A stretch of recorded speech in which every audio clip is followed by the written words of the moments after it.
Alors vous savez, il y a un truc assez marrant avec Yujiro, c'est qu'on le prend pour un homme invincible. C'est vrai qu'il a cette aura d'invincibilité, c'est vrai que Yujiro, on le voit comme le surhomme ultime, celui contre qui on ne manque pas de respect, l'homme qui a tous les droits, l'homme qui peut faire tourner une tornade parce qu'elle l'a regardé de travers, l'homme qui a compté 2 fois jusqu'à l'infini.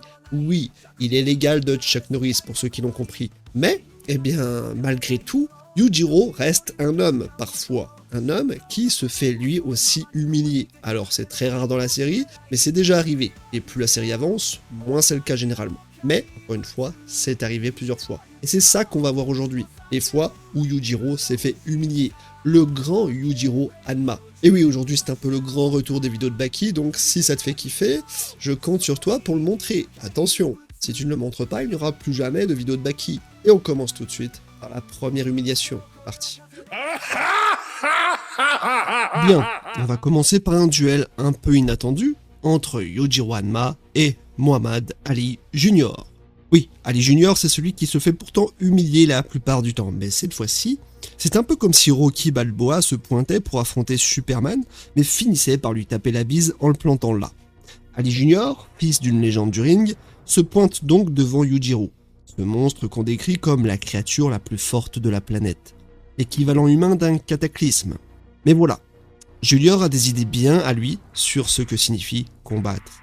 Dès les premières secondes, Yujiro tente de l'écraser d'un coup de pied destructeur, le genre de frappe qui pourrait transformer un rhinocéros en pâté de foie. Ali, agile comme un chat ninja, esquive de justesse, et là on se dit « Bon, il est malin, il a des réflexes ». Mais c'est à ce moment précis qu'Ali envoie le twist magistral.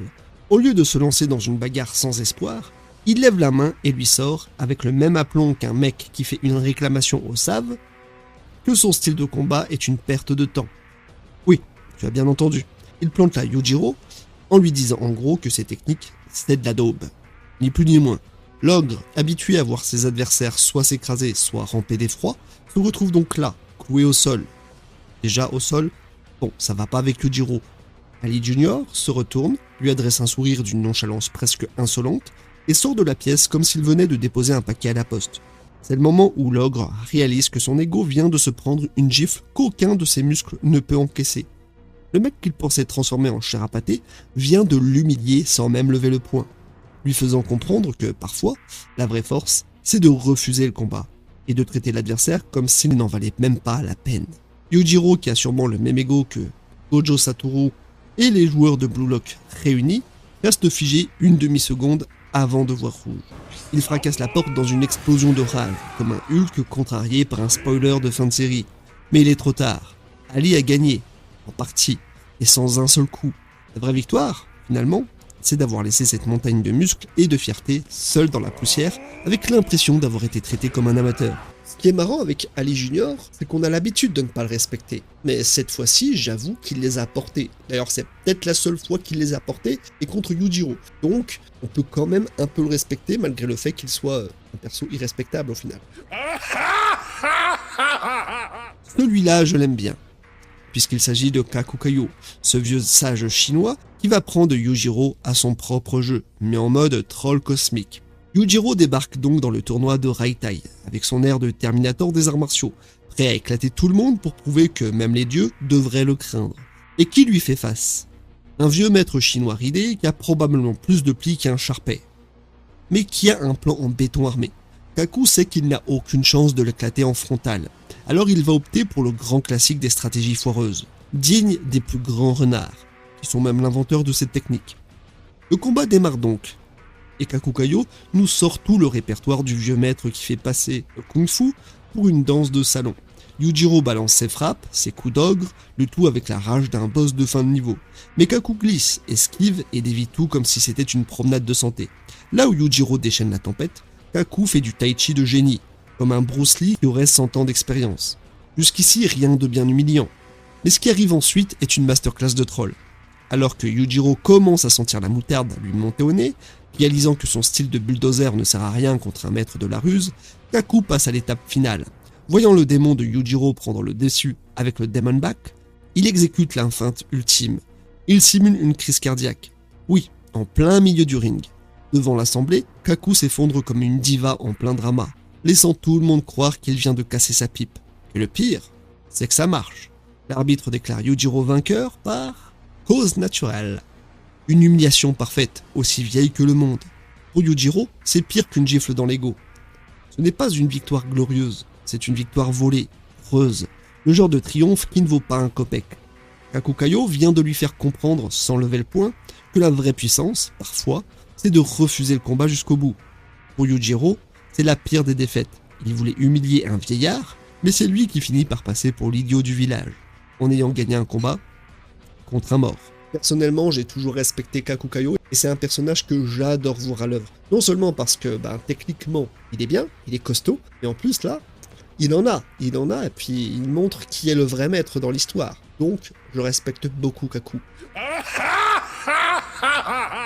Alors celui-là, je l'avoue, c'est mon petit préféré. Avec Motobe, un type au look de vieux maître ninja, avec plus de sagesse dans sa petite phalange que Yujiro n'en aura jamais dans tous ses biceps, qui décide de lui faire une leçon de vie en mode troll suprême lui aussi. Alors que Yujiro souhaite enfin affronter le grand Musashi Miyamoto, Motobe lui répond de ne pas le faire, ce qui laisse l'ogre très pantois, représenté ici par cette multiplicité de cases où il semble ne pas avoir très bien pigé. Mais loin de se démonter pour autant, Motobe surenchérit en affirmant que c'est trop pour lui, ce qui, une nouvelle fois, nous montre Yujiro avec le visage figé, ce qui est généralement très mauvais signe. Mais le pire vient ensuite. Il annonce, avec le calme d'un moine zen, qu'il va protéger tout le monde, y compris Yujiro. Je sais pas pour vous, mais si déjà Ali Junior avait des balls de la taille d'une balle de tennis, lui, il a les balls d'une balle de bowling. Oui, tu as bien entendu ce que je dis. Motobe propose de protéger l'homme le plus dangereux de la planète. L'équivalent d'un Thanos version arts martiaux. Et il le fait avec une assurance qui frôle le ridicule. Pour Yujiro, cette phrase a le même effet qu'un pop-up de mise à jour Windows en pleine partie de Call of Duty. Et vous savez ce que ça cause comme réaction. Ça lui coupe tout son élan. Lui, l'incarnation de la destruction, le genre de gars qu'on pourrait envoyer contre Godzilla pour calmer la bête, se retrouve face à une offre de protection. C'est comme si des gars de la mafia allaient proposer de la protection au mec qui peut les éclater en 2 secondes et demie. Mais Motobe ne s'arrête pas là. Après avoir planté cette graine de doute dans la tête de Yujiro, il exécute un mouvement digne des meilleurs ninjas de la pop culture. Une explosion de fumée avec un fumigène. Et pouf, il disparaît dans le style d'un personnage de jeu vidéo en plein rage quit. Yujiro, figé dans sa rage, reste seul à bouillir, le regard fixé sur la fumée, la mâchoire crispée. Ce n'est pas juste de la frustration, c'est un level d'humiliation rare, où le mec le plus dangereux du monde vient de se faire snober par un vieillard qui manie la fumée comme un magicien en fin de carrière. Pour Yujiro, c'est pire qu'une défaite physique. C'est une sorte de rappel pour lui dire qu'il n'est pas invincible, contrairement à ce qu'on croit. Motobe vient de lui prouver que parfois, il y a des niveaux d'intelligence et de ruse où même les plus grosses brutes sont perdues. Ce n'est pas un coup de poing qui l'a mis KO, c'est une bombe de bon sens déguisée en fumigène. En gros, c'est le moment où l'ogre réalise que, dans le monde réel, ce n'est pas toujours la force qui gagne, et qu'un vieux rusé peut le tourner en ridicule sans même lever le petit doigt. Bon, mais malgré tout, on retrouve quand même Motobe qui tremble comme une feuille, et qui a 2 doigts de se pisser dessus. Après ce qu'il vient de dire, c'est normal en fait. Ouais non mais je vous mets au défi vraiment de trouver un personnage qui a plus de balls que Motobe. D'ailleurs je dois toujours parler de ce personnage parce que beaucoup le sous-estiment, mais vraiment, il va falloir qu'on cause de cet homme, qui est une légende, peut-être même plus que Baki lui-même. Et là, on entre sans doute sur la pire humiliation de l'homme, et qui est aussi l'apogée du ridicule quand on prend du recul. Yujiro donc, l'homme qui peut faire trembler le sol d'un seul coup de poing, et qui peut certainement calmer d'ailleurs des tonnerres avec un seul regard. Le fait donc neutraliser ici par un filet de pêche et quelques fléchettes tranquillisantes. Ouais, t'as bien compris. Donc imagine la scène. Ce titan qui traverse les champs de bataille comme une tornade vivante, capable de faire fuir les ours avec un haussement de sourcil, se fait piéger comme un sanglier en forêt. C'est le genre de moment où tu te demandes si l'auteur Itagaki avait un petit coup dans le nez ce jour-là.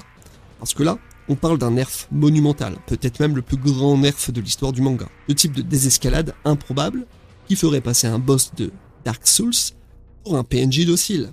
Yujiro, l'ogre de la série Baki, le mec qu'on voit briser des murs comme si c'était du carton, qui parvient à esquiver la foudre, se retrouve donc soudainement immobilisé par un filet et des fléchettes tranquillisantes. Exactement comme s'il était le dernier escapé d'une battue de chasse. La grande créature indestructible se fait calmer par quelques milligrammes de tranquillisant. Et le pire, c'est que ça fonctionne. Et là où ça devient encore plus hilarant, c'est que cet événement est enterré, oublié, jamais mentionné après coup. Comme si l'univers tout entier de Baki s'était mis d'accord pour faire un reset collectif. Peut-être qu'ils ont fait appel à Pucci dans JoJo's Bizarre Adventure, je ne sais pas. C'est bien possible. En gros, personne n'en parle. Comme si ce moment d'humiliation ultime était juste un mauvais rêve. Que même nous l'avions rêvé. C'est comme si les personnages, Itagaki et même les lecteurs et les spectateurs, avaient décidé que ce passage n'avait jamais existé. Histoire de préserver un minimum de dignité pour l'ogre. Parce qu'on le respecte quand même un peu.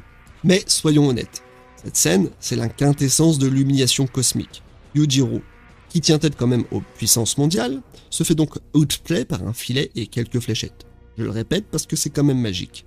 C'est le genre de fail qui reste gravé, même si tout le monde fait mine de l'ignorer. Alors oui, quand tu te demandes qui a eu l'audace de ridiculiser Yujiro de la manière la plus improbable, ce n'est ni un grand maître d'arts martiaux, ni un rival en quête de vengeance. Non, c'est juste un filet et quelques seringues. Et franchement, ça en dit long sur le mythe de l'invincibilité, par exemple. Imaginez si Goku se faisait blesser par une balle de fusil, par exemple. Ouais bon, après c'est Dragon Ball Super, quoi. Et des gens continuent de défendre ça. Mais bon, chacun fait ce qu'il veut. Et là c'est pareil, je vous mets au défi de me trouver un nerf plus monumental que celui que Yujiro a subi. Je pense que vous ne trouverez pas, vous pouvez chercher, mais vous ne trouverez pas. Ce serait d'ailleurs intéressant de faire une vidéo sur les nerfs, les plus grands nerfs des mangas. Mais bon, respect au filet, qui est un meilleur antagoniste que Doflamingo. Alors oui, au final, on peut voir que plus la série progresse, moins Yujiro est sujet à des humiliations. D'ailleurs, il n'y en a plus eu depuis. Même si le personnage a tendance à s'humaniser avec le temps, eh bien, inversement proportionnel, le mec devient de plus en plus costaud et nous fait des dingueries à chaque apparition. Donc c'est peut-être une volonté de Itagaki pour nous montrer à quel point le mec restera une légende, restera un mythe, et qu'il sera irrattrapable avec le temps.